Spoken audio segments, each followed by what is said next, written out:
TV and God's home life. This is Scott Kaplan and Crew Tonight. The very best from today's Scott Kaplan and Crew show on the mightier 1090 AM ESPN Radio. SoCal Sports Talk. Here's Scott Kaplan, Alex Padilla, and John Browner.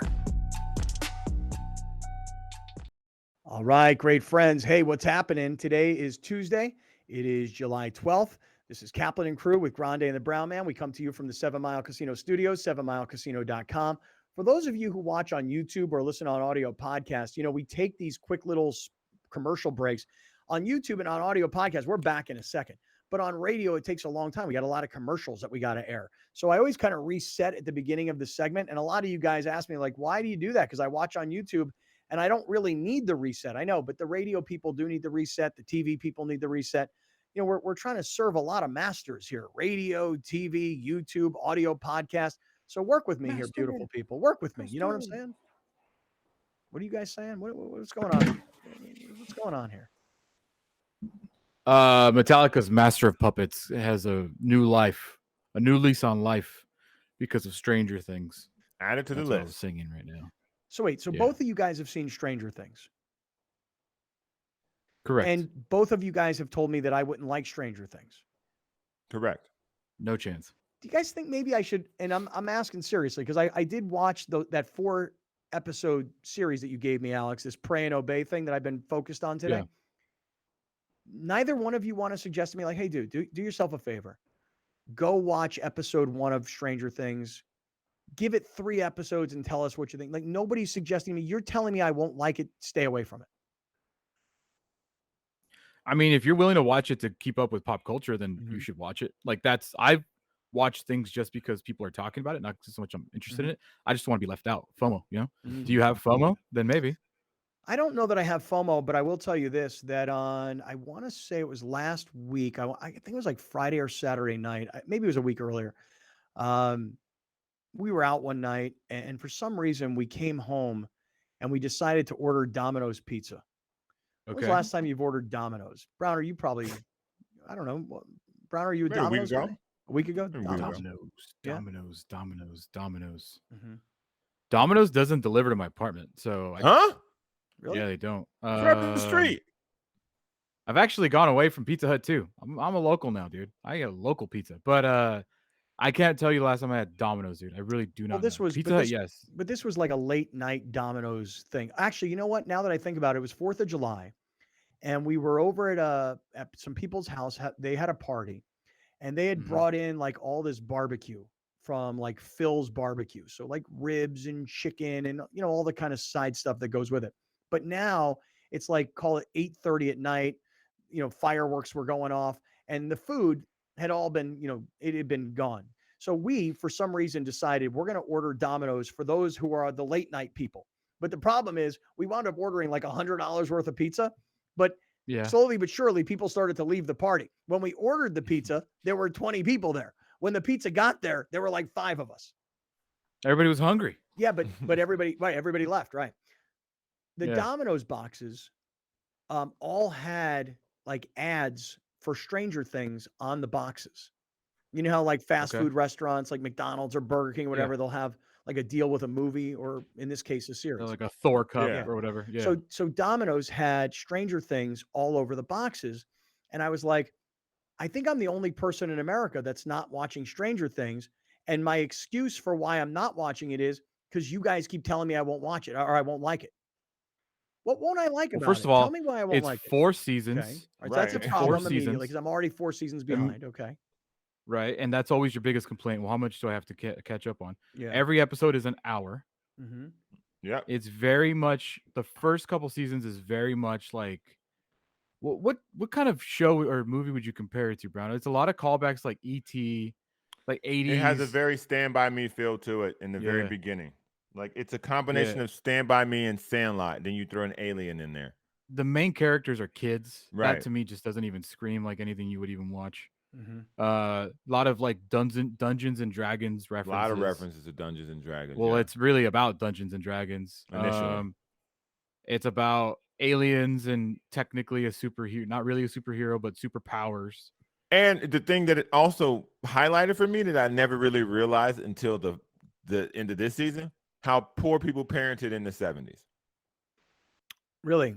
80s. 80s or 70s, 80s. Just brutal. Yeah. Brutal. Yeah. Brutal, At least man. in the show. I don't know, Browner. I got to tell you, man. Like I grew up in the 80s, and I feel like my parents were much better parents to me and my sister than I am to my children. Listen, this show portrays these parents as being utterly clueless. Negligent. They live in the suburbs, and these kids Straight just negligent. go dude. out and fight monsters. And no one knows what they're doing. Like, no one knows what they're doing. Right, but isn't At it all. You actually, though, you might like the callbacks because it's like the characters get a job at the mall. And then now they're all dressed like, there's like these nostalgia of scenes. the time period. The nostalgia of the time period might be something you're interested in. Mm-hmm. Because that's when you were what? How old were you in the 80s? Well, I mean, I was in the 80s from 1980 to 1990. I was 10 to 20. So, I mean, I am literally that's how old these I am kids a are. kid of the 80s. So that's how old these kids are. These are high school kids.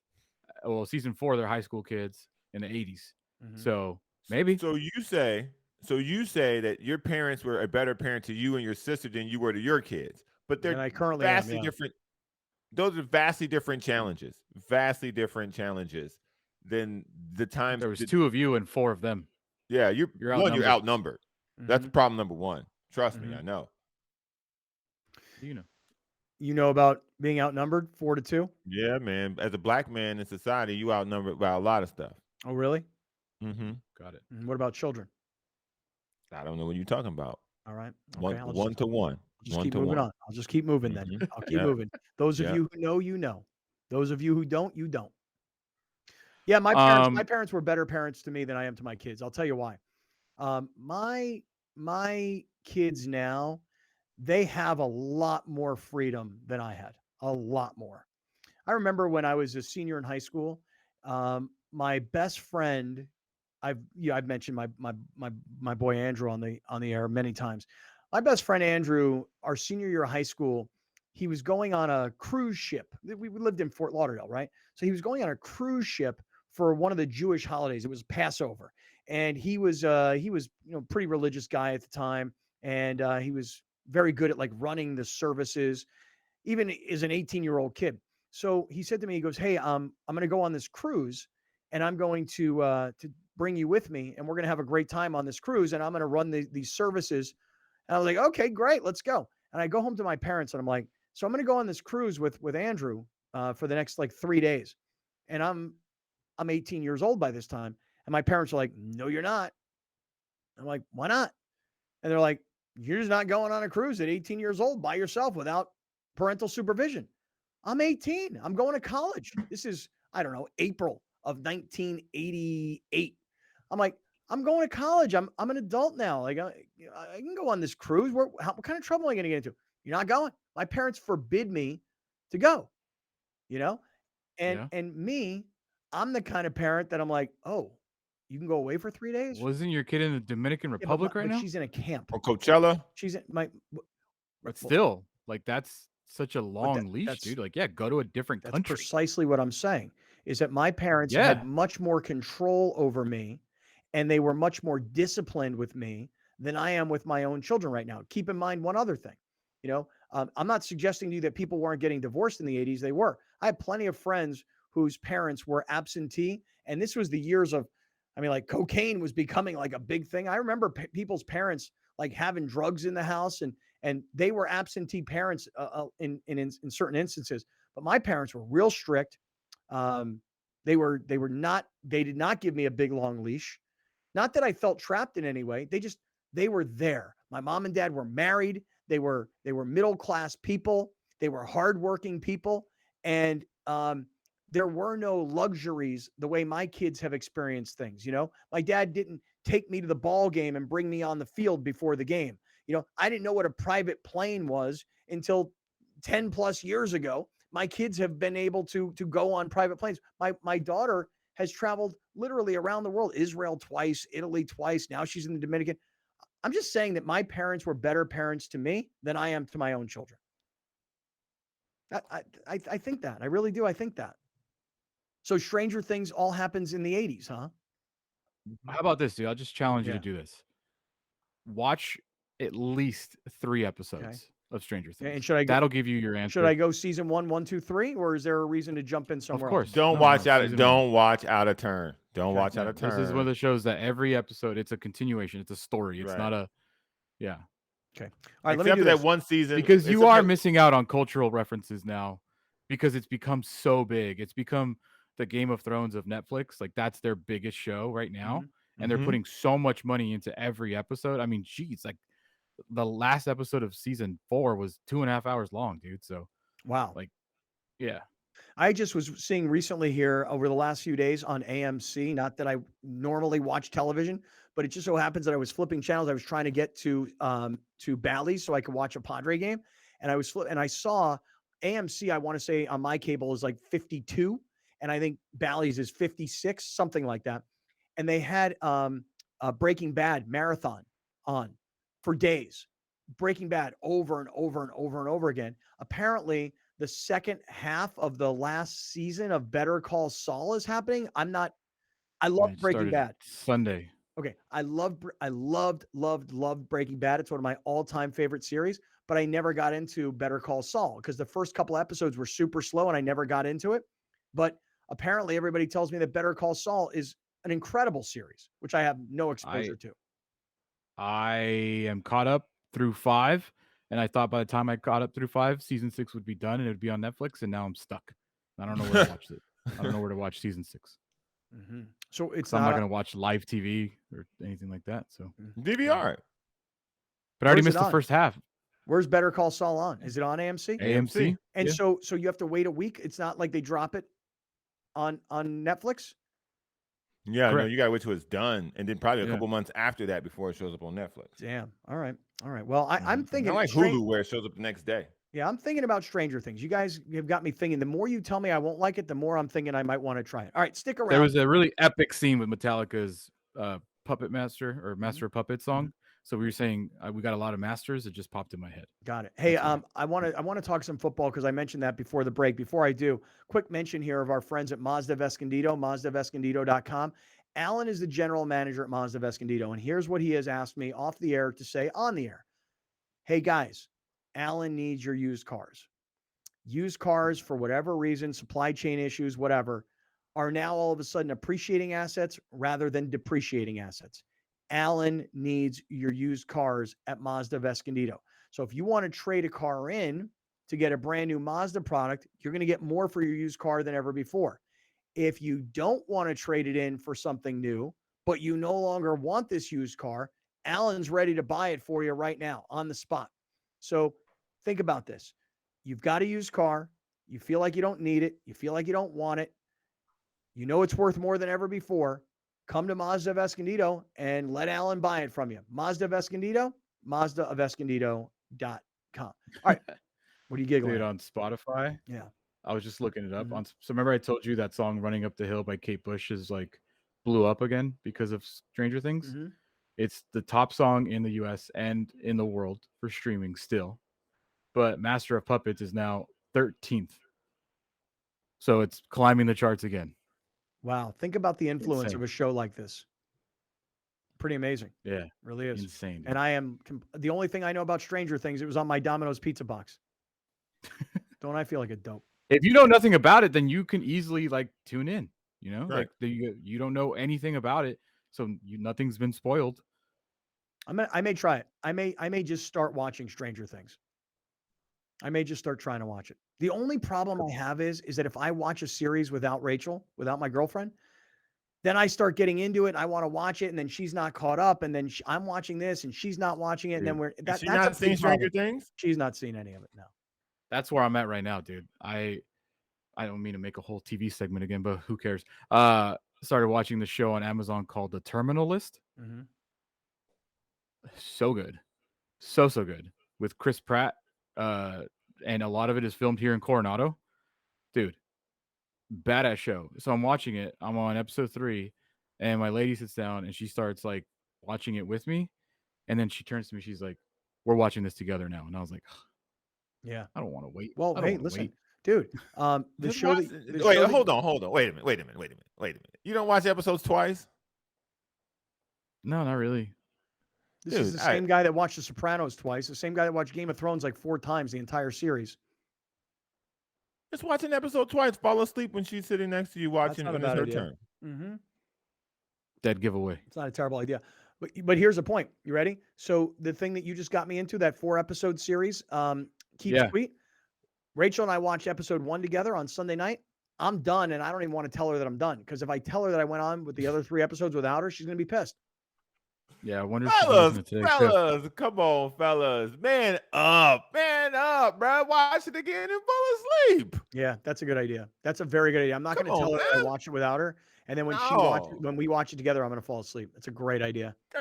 And then when she asks me about it, and I know it all, she'd be like, "How do you know it all? You slept through every episode." I'm like, I may have watched it without. No, I was watching. Hit it with it. You can put 2 and 2 together. All right, let me do this. Let me do this. I mentioned this earlier. We're talking a lot of baseball here, more baseball than I can ever remember talking. And I really shout out to CJ Abrams. I just attribute it to the fact that the Padres, to the San Diego sports scene, are the only game in town. And I make an assumption. I hope I'm right. Maybe I am. Maybe I'm not. But I make an assumption that all of our great friends, listeners who are sports fans, that's the one thing they want to hear about and talk about. Now, look, I know we have a lot of listeners out there. Shout out to my man, Darth Navarro, for example. He's a big Dodger fan. And I also know that we have a lot of listeners that come to this show now because they're 710 LA listeners. And when we go to a commercial break up there, they're like, let's go find out what's going on over here. So the LA fans don't really care about the Padres stuff. And I think that the San Diego fans all care a lot about the Padres stuff. But I feel like we've been talking a ton of baseball, and I'm starting to get myself excited for the football season. There are some headlines in the NFL today that I think are pretty interesting. First one is this. There's all this talk about Baker Mayfield going to Carolina, but there were 2 what I would call starting quarterbacks that are out there that everybody was waiting to see what would happen with. Baker Mayfield's the first one, and that Cleveland essentially just gave him away, right? They just gave him away. They couldn't have him on their team anymore. They owed him a lot of money. And they're paying for salary. Right. They sent him to Carolina, and essentially the Browns are paying most of his salary. If he doesn't beat out Sam Darnold, then Carolina's got themselves an issue because Sam has not lived up to, being a top overall pick out of USC with the Jets, and we'll see what happens there. Who's it going to be? Is it going to be Baker Mayfield? Is it going to be Sam Darnold? And they drafted a guy. Was it this year's draft? They drafted a kid like in the 3rd round out of Ole Miss, I want to say. Does that sound familiar to you guys? The Carolina Panthers drafting a quarterback. Like I said, not 1st round, but maybe 3rd roundish. But a guy who all the draft experts were saying was 1st round caliber kind of talent. I don't remember the kid's name, but the Carolina Panthers got a lot of quarterbacks all of a sudden. The other quarterback that people have been waiting to see what happens with this guy is Jimmy Garoppolo of the 49ers, where most people assume that Garoppolo will leave the 49ers, although he had shoulder surgery and hasn't even begun throwing yet. But I thought this was interesting today to hear that the Seattle Seahawks are contemplating trading for Garoppolo. You so rarely see trades in the same division, especially for a quarterback. Russell Wilson didn't go, to San Francisco. He went to Denver. Let's get him out of the division. Let's get him out of the conference. We don't want to have to see him twice a year, even though they'll see him once. But the Seahawks thinking about Garoppolo, that is interesting to me. Because if you give Pete Carroll a strong running game and a solid veteran quarterback, a winning quarterback, I'm not saying he's spectacular as a passer, that could be interesting for Seattle. Well, I think the biggest difference is that he's not Drew Lock. Right. That's for starters. If Seattle is really going to tell themselves that we're not rebuilding, then you can't go into week 1 with Drew Lock as your starting quarterback. Right. It's not like we haven't seen what he's able to do with good receivers in Denver. It wasn't like Drew Lock was on this trash team. Like Denver was very competitive, and they had really good talent on the offensive side. So I'm not telling you that Jimmy Garoppolo is going to come in and make the Seahawks a playoff team again, but the guy's made it to a Super Bowl, NFC Championship games, and winning record every time he's playing. So I know I have this conception about him. I think it's the team more than him, but if you're the Seahawks and you're looking at available quarterbacks, Makes sense. You have to find somebody who, one, is affordable and two, is competent. And right now, they don't necessarily, all signs don't point to them having that. And so if you could get Jimmy Garoppolo, you will have a competent guy who can help you win football games. But again, if I'm the Seattle Seahawks, that might not be my first interest. It just might not be, because I want the number one pick. I want to be able to I want to hit the reset button with my franchise with a new starting quarterback. And the chance to do that is next year in the draft. And that's all I can really focus on right now. I don't see it. I don't see Pete Carroll and the Seahawks tanking, number one, or being satisfied not being competitive. So I think that a guy like Jimmy Garoppolo, you use the word competent and use the other word affordable. In today's NFL, Jimmy Garoppolo is a bargain based on his resume, and he is competent based, again, on his career accomplishments versus a Drew Lock who has not really proven to be much thus far. You got 10 seconds, Alex. Finish it up. No, go ahead. Well, all right. No, next year the quarterback class is way better. Next year's quarterback class is way better? Yep. Bryce Young, CJ Stroud, top of mind. Mm-hmm. All right. Well, stick around, everybody. Highlight of the day is right around the corner. This is Kaplan and crew from the 7 Mile Casino Studios. We'll be right back with more of Scott Kaplan and crew tonight. The very best from today's Scott Kaplan and crew show on the mightier 1090 AM ESPN Radio. SoCal Sports Talk. You're watching Kaplan and Crew tonight, powered by the mightier 1090 AM ESPN Radio and Your View, featuring the best sports talk in SoCal.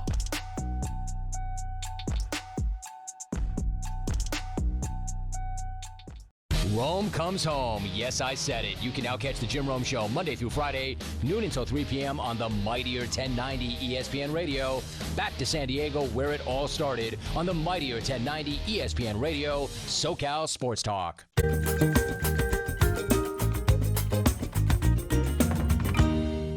Please welcome in tax attorney Adam Brewer. Adam, thanks so much for joining us again on Main Street Living. Yeah, thank you. Happy to be back. So, of course, we have more tax questions for you. First of all, what are the types of business entities that business owners can use? Yeah, I had a feeling you'd ask this question. So this time of year, this is when, business owners probably just got handed a pretty big tax bill. And so naturally, the next question is, how can they save taxes? How can they save on taxes? And so that's where these business entities really, they may come in. So yeah, what we're looking at is corporations or limited liability companies, more commonly called LLCs. So definitely by using either a corporation or an LLC, business owners may be able to really save on taxes. For the most part, when we talk about tax savings, we're looking at like an S Corp election. And so again, an LLC can do that, a corporation can do that. But the net result is you want to save on what's called self-employment tax. So for 2022, a business owner is going to, by default, pay self-employment tax on the first $147,000 of taxable income. So that's 15.3%. By doing an S Corp election, putting yourself on payroll, you can really drive down how much of your income you have to pay that 15.3% at. Beyond the tax savings, it just offers an extra level of protection between the business owner's personal assets, say their home, and their business operation. So, no matter what business you operate, you're going to have some exposure to liability. So an entity like a corporation, like an LLC, it just puts that extra level of protection between the business and then what the owner has on their personal side. Yeah, well, clearly a plethora of information that you always provide to us, Adam. We appreciate you being on the show. Where can our viewers get in touch with you for more tax help? Yeah, like always, they can visit my website, triumphovertax.com, or feel free to pick up the phone. You can always give me a call, 619-591-9500.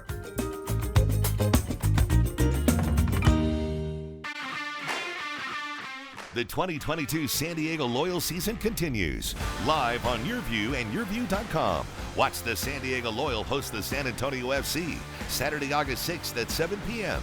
Come join us at Torero Stadium and support San Diego Pride Night. The first 3,000 fans will receive a free SD Loyal Pride hat. Tickets are available. San Diego Loyal versus the San Antonio FC, Saturday, August 6th on YourView. Welcome back. This is Scott Kaplan and Crew Tonight. The very best from today's Scott Kaplan and Crew show on the mightier 1090 AM ESPN Radio. SoCal Sports Talk. Here's Scott Kaplan, John Browner, and Alex Padilla. Great friends, what's happening? It is Tuesday. Today is July 5th. This is Kaplan and Crew with Grande and the Brown Man. We are coming to you from the 7 Mile Casino Studios, 7milecasino.com. So I have a question for everybody. On the 4th of July, do you watch the Nathan's hot dog eating competition on ESPN? I used to, when my kids were younger, like 4th of July morning, would wake up and would be excited about the hot dog eating competition. I don't know why, but for a few years there, I actually found it to be entertaining. Then it started to become like a little gross-ish. I don't know why my mind changed on it. Yeah. And then this year was one of those times where I really did not make my day like, oh, no, we can't go anywhere yet. I got to sit down and watch, all these guys pound dogs, Joey Chestnut. And I don't even know the names of any of the other guys. There used to be that little Japanese dude, Kobayashi, who used to just tear it up. They had the female, I think her name was the Black Widow. And then there was like the giant black dude who I was always like, that guy's going to kill everybody. And it was like all the little skinny guys that beat him up all the time. And that dude, I don't know his name either, but he like chugged a gallon of lemonade in like under 60 seconds yesterday. And he won the drinking portion of the event. Didn't even know that was a thing. No idea. Yeah. But Joey Chestnut, anybody sit here yesterday and watch the Nathan's hot dog eating championships? I physically cannot watch the Nathan's hot dog eating contest. I will throw up. Ugh. Like, it is disgusting, gross. Ugh. Like, I just can't do it. I don't know. I don't remember ever being able to do it. Like, I've never seen the highlights of it without like gagging. So yeah. I think it's hilarious, by the way. I think it's like American gluttony. I think it's beautiful. I think that's, like I have no problem with the event. I just physically can't watch it. Yeah. So I did not watch it yesterday because I've kind of grown over it, But I will say this. I started to see the videos on social media pop up. I couldn't help but get myself kind of drawn back into it. So Joey Chestnut, this guy, I'm trying to remember, he's from somewhere in Southern California. I don't exactly remember where, but I feel like he's from the region. Which, by the way, speaking of the region, can I just say one thing? All weekend long, the most beautiful, spectacular weather, great things going on all over the place. I kept saying to everybody who would ever listen to me, we live in the greatest country in the world. I grant you, things are not perfect. We got a lot of stuff. I mean, listen, you can't go to a 4th of July parade anymore in little small town, suburban Chicago, outside of Chicago, without some psycho kid 22 years old. I told you I'm scared of people with tattoos on their faces. Some 22-year-old kid like firing a gun from up above on a roof. What happened yesterday in Highland Park, Illinois, is so utterly disturbing. But back to the thought here. We live in the greatest country on the planet. Granted, we have our problems, but we also live in the greatest region in the greatest country. So Southern California, from the Central Coast south, so from like Santa Barbara and even further north of Santa Barbara, but all the way down to San Diego on the border, is the greatest region in the greatest country on the planet. The weather, the ability to do anything pretty much you want to do. This whole weekend, I just kept saying, man, we live in the greatest country and we live in the greatest region. I hope you guys had a great weekend. Had nothing to do with Joey Chestnut. I did. I did exactly what I told you guys I was going to do. I went nowhere near a beach, nowhere near a park, nowhere near crowds. I avoided every 4th of July celebration that you could avoid. So not me. I had a great weekend.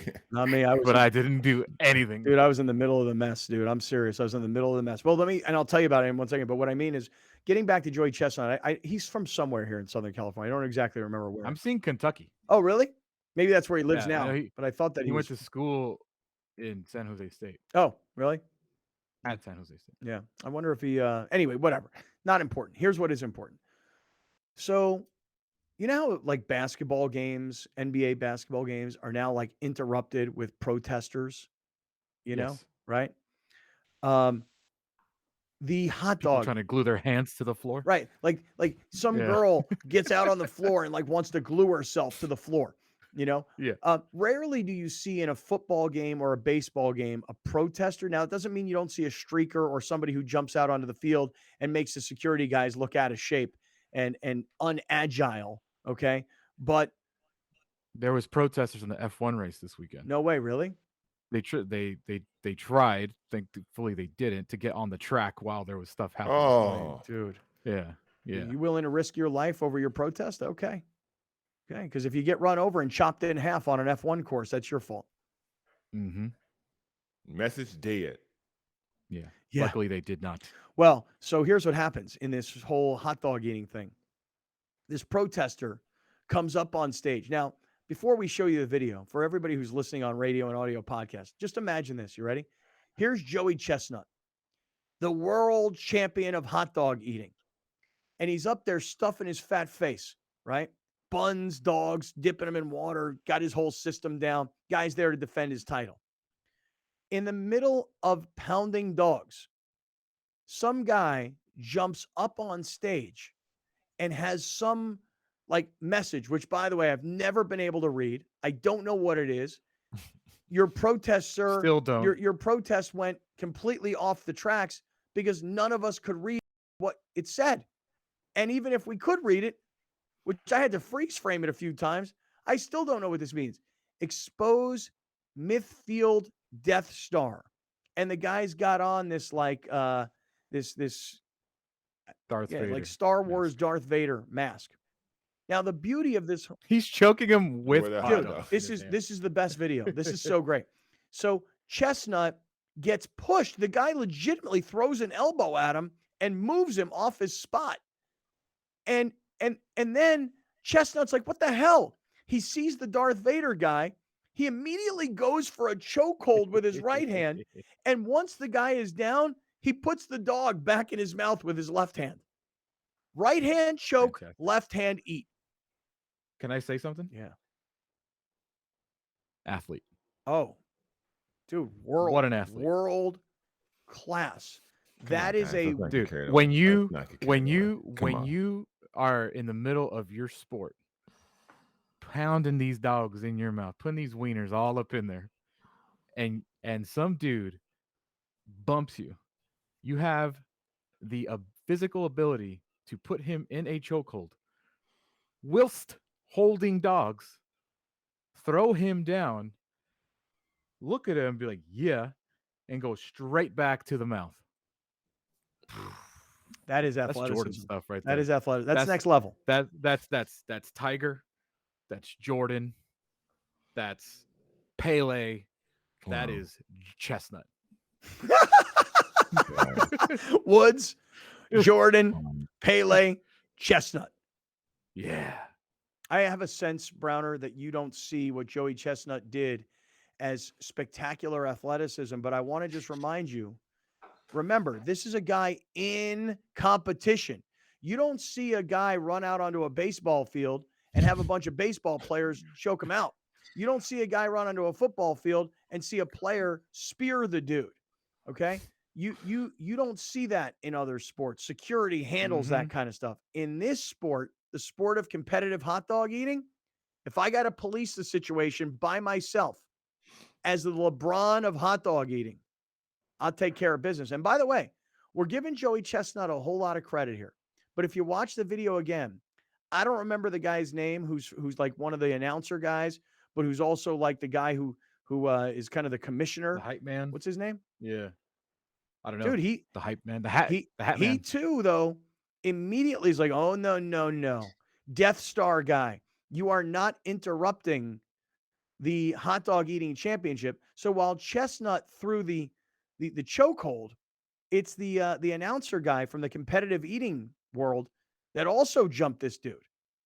So pretty impressive. We also buried the lead here in Browner. This is going to change your mind completely. Yeah. Am I giving him so much credit for being an athlete? He did all this on one healthy day. Oh, here comes Joey Next Chestnut to Uncle right now. Sam, that man, Joey Chestnut, might be the most recognizable 4th of July personality in America. He is hobbled, but he is able. 14 times the Nathan's famous international hot dog eating champ, and appetite for more. Joey Chestnut got off the bus. He's in uniform. He's got a boot on his foot. He's using crutches. And listen, Manny Machado had to miss 10 games. Mookie Betts had to miss a whole bunch of games with a rib. Manny missed games with an ankle. You can't just come right back into your sport and play. But in Joey Chestnut's sport, not only can he compete and be victorious, maintain his title, but in the middle of the entire thing, a protester is going to bump the champ? I don't think so. Right hand chokehold, left hand eat dog. That is impressive athleticism, ladies and gentlemen. On one leg. On one leg, Browner. I just two things, okay? Two things. The first one, when does NFL training camp start? Two. Joey Chestnut is the most disgusting person, period. Why? Ever. Why? Because the man is consuming so much food. The level of gluttony on that stage alone is embarrassing. It's just utterly embarrassing. Is it embarrassing? Like that is, people think that that's like, oh, look at America. We're so great. That is such a sign of just gross arrogance that we got so much food. These people have to eat as much food as they can in a contest. It's just gross. He's disgusting. And the fact that he came in with a boot on his foot, what did you do? Slip on the hot dog practicing? Like what? How did you hurt yourself? I mean, it does get sloppy. It does get wet. There's a lot of water everywhere. There's slick buns that are basically banana peels. Like, are you training in the kitchen, the backyard, the garage? Like, how many hot dogs do you eat to train? Like, make no mistake, though, Browner. Like if when you're not an able-bodied athlete and you can't properly position yourself, you can't get your base right, because you have an injury like Joey Chestnut has. It hurts. It puts a lot of pressure in there. I mean, I don't know what kind of drugs they use to shoot him up before he eats all these dogs so that he's not in agonizing pain. But remember, the body is not right. And yet this guy has to go out and defend his title. Imagine if you were the world's heavyweight champion in boxing and you went to the ring with a neck brace on? With crutches and while you're still willing to fight, you got one foot in a boot. It's hard to fight in a boot. I didn't see Kevin Durant playing basketball when he tore his Achilles in a boot, Takes a really special type of person with a certain mentality to be able to compete the way he did not only in his sport. This wasn't a regional, spaghetti eating contest. This was the Mecca. This was the World Series, Super Bowl, Stanley Cup, NBA Finals of hot dogs. So it was on the biggest stage in his league, and he went out there on a bum leg and still crushed every fool. And you know what? And America would have been forgiving. They would have said, look, Joey Chestnut, his streak is over, but it's because of injury.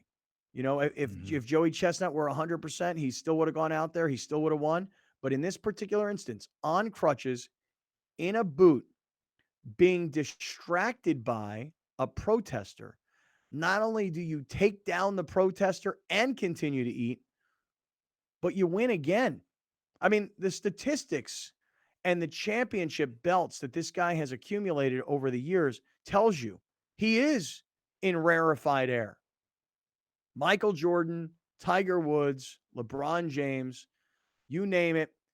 Joey Chestnut. Why are we running a hot dog graphic? What is happening to this show? Let me explain to you what's. This is the amount of. Well, no, go ahead, Alex. Please explain it to Browner what we're looking at here. This is a graphic of the amount of hot dogs he's eaten per year, and you see the significant increase of his performance just increase year after year after year after year. It peaked in 2021 when I believe he had the record for most hot dogs ever eaten, which I believe it'll show now 75. And he probably would have broken it yesterday if he didn't have to handle some business on the stage. Right. No, the all-time record 2021 was 76 dogs. Prior to that, he'd done 75 dogs. Prior to that, he'd done 74 dogs. I mean, the man has just continued to get better as the years have gone on. So while he's gotten older, he has gotten better. And yesterday, while he wasn't able to eat 77 dogs to break his own world record, and he was stuck at 68 is where he won yesterday. Still, 68 dogs on one leg while having to lay down the law on stage. As Alex points out, the biggest platform, ESPN, the Super Bowl of your sport, you're hurt. You take care of business like this, Joey Chestnut, world class athlete. Did you guys know that this is the 10-year anniversary of when the fireworks exploded? The Big Bay Boom in San Diego? Yeah, I did know that. I did, yeah. Saw it yesterday. There would have been a much more. They should do that. They should do that every year. It was so much better. It was fast and it was just fun. It was great. Like, look at that big ball of fire on the ocean. You know. That was great. Also, if you're a sports book and you took in probably a ton of money on bets on the over of 76.5 dogs, do you refund bets because of the interference mid contest? Like did that no tackle and chokehold prevent him from reaching 76 hot dogs? How many dogs did he have eaten and with bun in the time it took him to throw a person to the ground? One. Because it throws you off mentally. It throws you off your rhythm. It throws you off completely. Okay, first of all, I just sat here and listened to you guys describe this man as one of the greatest athletes. A great athlete cannot be thrown off their game by a little bit of interference. Well, I have a question. I have a question for you. Is Blake Snell a great athlete? Absolutely. He is? Well, I can tell you that when he hit, by accident, Bryce Harper. He physically hit his friend with a 90-mile-an-hour rock hard baseball. Right. That's completely different. Well, no. It got him out of his game. See, what Joey Chestnut has that Blake Snell doesn't have is the mental toughness, because not only is he injured, but when there's interference from a protester, you didn't let that get in your game. Like Joey Chestnut could have very easily lost this competition. People would have said, Joey, what happened? And he would have said, well, a couple things. One, I'm hurt. Two, the protester jumping up on stage and bumping me, it just threw my whole game off. And so I'll be back to redeem myself next year. But that didn't happen, Browner. He maintained his professionalism. And again, I want you to watch the video because I think this is where you're really downplaying what happened here, the seriousness and the significance of the athleticism. Not only does the Darth Vader guy bump him, and not only does Chestnut take him down with his right, but look how he immediately, before going back into the batter's box, look how he's already taken his left hand and stuffing his face with dog. He had a 5-dog lead at that point. Come on, bro. That's like 3 quarterlings. He had a 3-dog lead. The people we should be discussing right now. Where's the security at this event? This is America 2022, okay? You got to be prepared for everything. This man ran on stage and interrupted and knew exactly where to run because he knew where the cameras would be. Security, nobody, nothing Nathan's, nothing ESPN. Oh, ESPN not in charge of security, but come on, man. What are we doing here? Here? What's the name of the organization? You must protect the GOAT. Of whatever that is, of gluttony. Major League. Protect the GOAT of gluttony. Want to impress me? Put some ketchup on that thing. I mean, dude, look, to be the GOAT in anything is a great thing, isn't it? I mean, not really. What do you mean, not really? How much? No. Man, Major MLE, League Eating. The MLE. What kind of money you guys think Joey Chestnut's got? I mean, what kind of money does he win? Oh, he's definitely got at least a couple million. Worth a lot. You think so? Of career earnings, probably, yeah. You think any food company or any hot dog company wants him to endorse their product? They're like, yo, Nathan. Hey, I'm Joey Chestnut for Ballpark Franks. Nathan. I thought he had a deal with Nathan's. Does he have a deal with Nathan's? I don't know. He did. I don't know that. Nathan's hot dog eating contest winner gets paid $10,000. Competitive eaters can easily make $500,000 a year between combination of winnings and sponsorships. Chestnut's 2022 net worth is estimated to be $2.5 million. Yep. Wow, it's impressive. It's impressive for eating. World class. Hey, listen, I'm full and I'm rich, so those are two good things. I'm Joey Chestnut. He did not fumble the bag. Can you take Joey Chestnut in a what's your favorite thing to eat? I don't know. The answer is no. The answer is no. There's nothing I can do to compete. The answer is nothing. No. There's not a damn thing I can do to compete with Joey Chestnut. He ate 63 hot dogs this year. It wasn't even close to his record. I don't think I will eat 63 hot dogs in the decade of 2020. Right, dude. He ate 63 hot dogs yesterday. That was an appetizer for Joey Chestnut. You will eat 63 hot dogs in a decade. Come on. Hot dogs are. I mean, I had one yesterday. I didn't have one yesterday. But did not have one. I was like, you got 8 years left to go. What you mean? Dude, you eat 62 hot dogs in 10 years? Last hot dog I had was at Petco Park. It was earlier this season. My girlfriend, we got down there. We were late. It was. She got one of those big, long, thick sausage doggies. Whoa, come on. Horrible. Oh, God. Such a bad hot dog. Yeah. Such a bad hot dog. But now I could actually go for a few hot dogs, like a couple of nice, snappy Hebrew Nats. I need a counter for every time Alex eats a hot dog. Well, congratulations to Joey Chestnut. 6.3 dogs per year will get me to 63. You could do that. You can do that. You could easily do in it. 10 years. Yeah, I could do that in 10 years. Hey, listen, congratulations to Joey Chestnut. You are a true world-class athlete. That's right. You're gross. That's what you are. And gross all at the same time. Yeah. Hey, no one's arguing that. I do want to make a quick mention here of our friends at Mazda of Escondido, MazdaofEscondido.com. And the mention I want to make to everybody who's listening on radio, everybody who's watching on TV, everybody on audio podcast, and everybody on YouTube, Alan, the general manager at Mazda of Escondido, needs your used cars. Your used cars are worth more than ever before. So if you want to trade them in, you can trade them in and get that brand new Mazda, and you're going to get more for your used car than ever before. But if you just want to sell your used car, Alan needs them, and he's paying top dollar. Mazda of Escondido, MazdaofEscondido.com. So much more to get to, and we're just underway. Stick around. This is Kaplan and Crew. I'm tax attorney Adam Brewer. If you have a serious tax problem with the IRS or state of California, then you don't need a tax relief company. You need a tax attorney. Call or visit my website to schedule your free tax evaluation.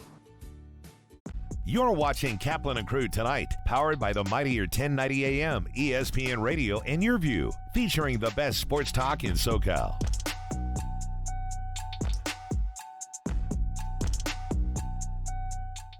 The Rich Eisen Show airs Monday through Friday from 9 a.m. to 12 noon. An engaging blend of insightful football expertise with an offbeat mix of humor and pop culture while continuing to attract the most recognizable names in sports and entertainment. Only on the mightier 1090 ESPN Radio, SoCal Sports Talk.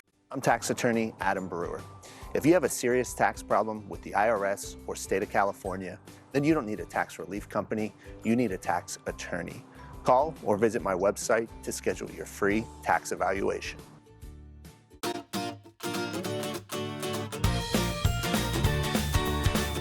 Please welcome 4 of the 5 San Diego County Teachers of the Year from the 2021-2022 school year. From Central Elementary School, Laura Reyes. From Westville High School, Tiffany Jokers. From San Jose Elementary School, Jacqueline Jordan. And from St. Joe Chavez Middle School, Todd Sanders. Teachers, please deliver the pitch. San Diego County Teachers of the Year with their honorary pitch.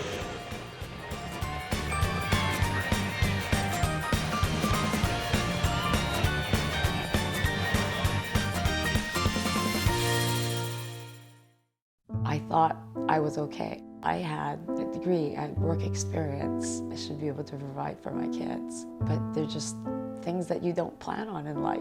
My husband got laid off, and we are a family of 5. My mom was diagnosed with stage 4 cancer. I would ask the doctors, what can I do? And they would just say, just make sure she's eating. Our lives just changed completely. Thank God that we always had a plate of food.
I'm tax attorney Adam Brewer. If you have a serious tax problem with the IRS or state of California, then you don't need a tax relief company, you need a tax attorney. Call or visit my website to schedule your free tax evaluation. Locally owned and operated, not some bland, uninspired, corporate, cookie-cutter radio station crap. We simply say to those stations, Q. The mightier 1090 ESPN Radio, SoCal Sports Talk. Kaplan and Crew tonight presents Let's Talk Hookup. Hi, this is Pete Gray with this week's Fish Report, and really some great fishing going on right now. Let's start down in southern Baja at Rancho Leonero and Palmas de Cortez. Huge Dorado are being landed, a lot of them too, and good marlin fishing and tuna fishing, everything else. And Ricky just got back from Cedro Sport Fishing and great halibut fishing down there, as well as wide open surface iron, yellowtail, and some fantastic calico bass fishing too. Rick will have all the information tomorrow on Let's Talk Hookup. He flies back today. And locally here, unbelievable bluefin and yellowfin fishing, Dorado fishing, and yellowtail fishing as close as 10 miles off the coast. Fantastic fishing going on right now. This could be the best August fishing in a long time. So you want to be sure to tune in to Let's Talk Hookup tomorrow morning, Saturday and Sunday, 7 to 9 a.m. Be sure to tune in on the Let's Talk Hookup app and the Mightier 1090 ESPN Radio, and we'll see you next week. Let's Talk Hookup airs on the Mightier 1090 AM ESPN Radio, Saturday and Sunday, 7 a.m. to 9 a.m. You're watching Kaplan and Crew tonight, powered by the Mightier 1090 AM ESPN Radio and Your View, featuring the best sports talk in SoCal.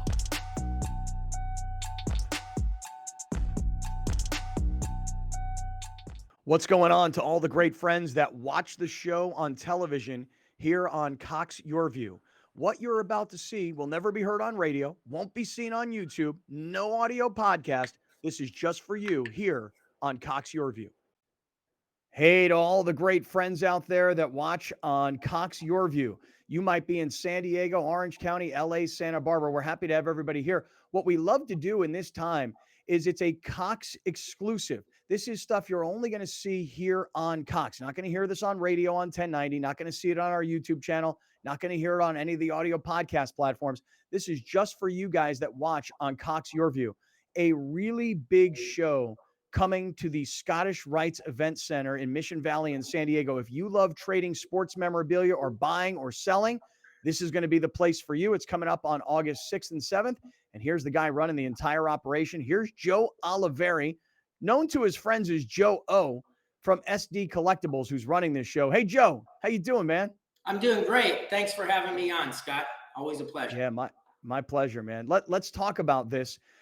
Tell us about why people need to know about your show, SD Collectibles, on August 6th and 7th. Well, we have a great show coming up August 6th and 7th at the Scottish Rite Event Center, like you had mentioned, right there in Mission Valley. We have over 130 tables that'll be at this show. We also have Paul Lowe signing autographs on Saturday. We have Steve Garvey and Raleigh Fingers, which will be there on Sunday doing in-person autographs. We just have a really great collection of some of the biggest and best of the community, the card collecting community, coming out there August 6th and 7th, showing their cards, showing their collectibles. There'll be a lot of memorabilia out there. And really what we look at it as is something for every collector. Yeah, when you say every collector, is it, from what I understand and looking at the website, sdcollectibles.com, it's not just purely sports cards. Is that right? That's correct, Scott. We have sports cards, memorabilia, autographed items, quite a few unique autographed items and memorabilia. But we also have Pokemon, a large selection of Pokemon, Yu-Gi-Oh!, Magic the Gathering. There'll be vendors there that have comic books. As I mentioned, there's several autograph signers that will be there. We also have JSA, which will be on site for both Saturday and Sunday, doing in-person authentication, same-day services. Well, that's awesome because for me, The one thing I know I'm most interested in, and I know a lot of people who are watching right now have the same thing. If you've got a piece of sports memorabilia that you are willing to part with, but you don't have authentication, like I have this Marshall Faulk football, the year that he broke the record where he was over 1,000 yards rushing and receiving for the Rams in 2000. I've also got this basketball sitting right here that is signed by every Los Angeles Laker of the 2002 World Championship team. So Shaq, Kobe, Phil Jackson.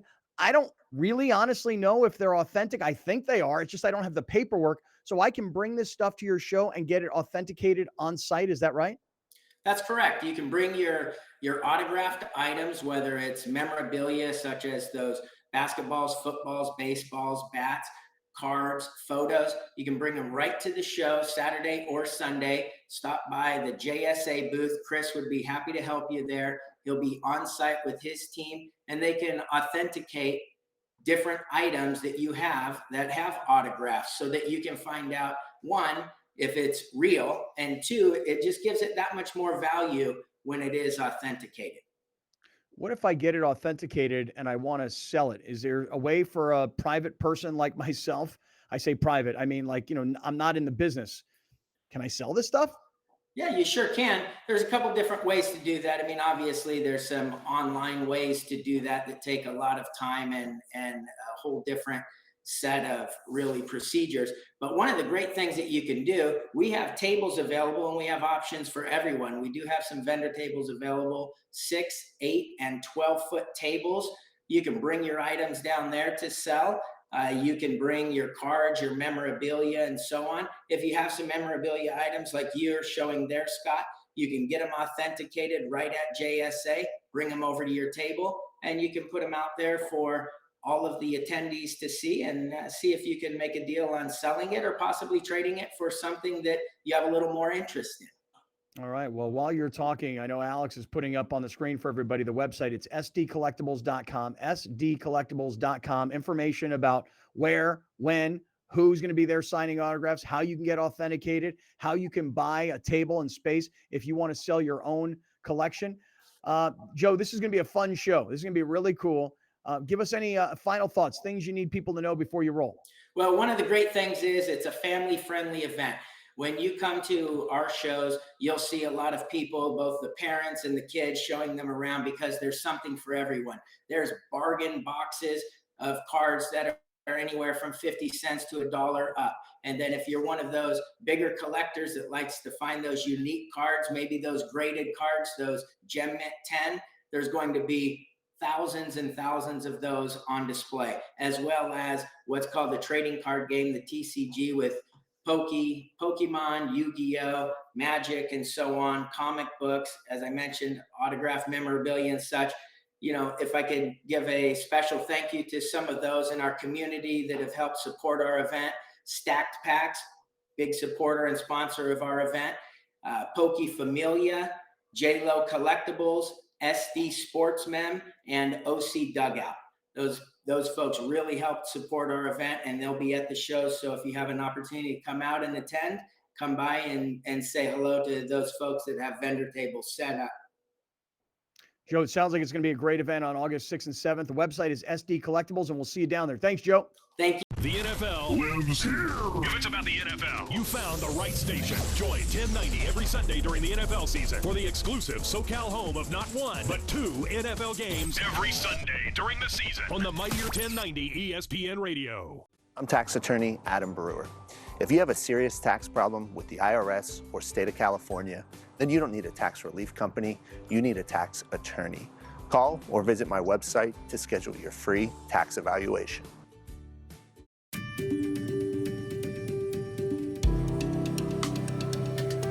Home of Guiding Hands helps San Diego community in that we're a resource for families. A lot of times when families first identify that their child, their loved one, might have an intellectual or developmental disabilities, they don't know where to go. They don't know what to do.